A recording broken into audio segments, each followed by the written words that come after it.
नबी करीम अलैहिस्सलाम नमाज पढ़ा रहे थे, जोहर की नमाज थी, असर की नमाज थी, सही मुस्लिम में मौजूद है। हजरत अबू हुरैरा फरमाते हैं नमाज पढ़ाते पढ़ाते नबी पाक ने कदम आगे किया, नमाज पढ़ाते पढ़ाते कदम आगे किया और यूं हाथ उठाया फिर वापस कर लिया।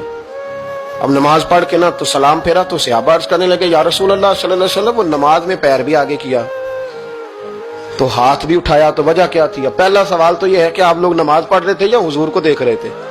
तो सहाबा तो पहले ही बताते हैं कि भाई हम तो पहली साफ में नमाज इसलिए पढ़ते थे कि नमाज भी होती रहती थी और चुपके चुपके महबूब की दीद भी होती रहती थी। हुजूर से पूछा, या रसूल अल्लाह, वो नमाज पढ़ते पढ़ते कदम आगे बढ़ाया आपने तो फिर पीछे कर लिया, क्या था?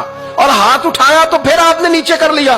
तो नबी करीम फरमाने लगे, नमाज पढ़ाते पढ़ाते जब मैंने कहा ना समी अल्लाहु लिमन हमीदा, अचानक मेरी नजर उठी तो जन्नत में चली गई। नजर उठी तो जन्नत में, तेरे लिए 2-4 कदम अर्श बरी है।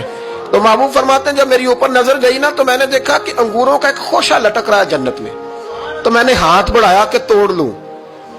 हुजूर खड़े हैं मस्जिद नबवी में और फरमाते हैं कि मैं यहां खड़े होकर हाथ ऊंचा करूं तो मेरा जन्नत तक पहुंच जाता है।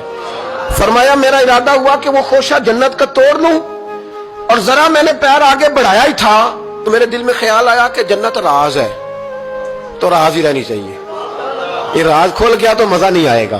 तो मैंने फिर वो हाथ वापस कर लिया। सहाबा कहते हैं जब नबी करीम ने ये बयान किया तो हमारे चेहरे ने तजस्सुस से खेल उठे, तजस्सुस से हम कोई बात और भी सुनना चाहते थे।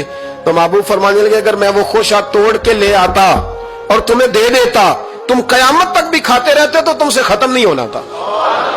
ये सही मुस्लिम की हदीस है। ओ भाई, मेरे रसूल करीम के वाक़या में राज पे शिकवा करना, कहना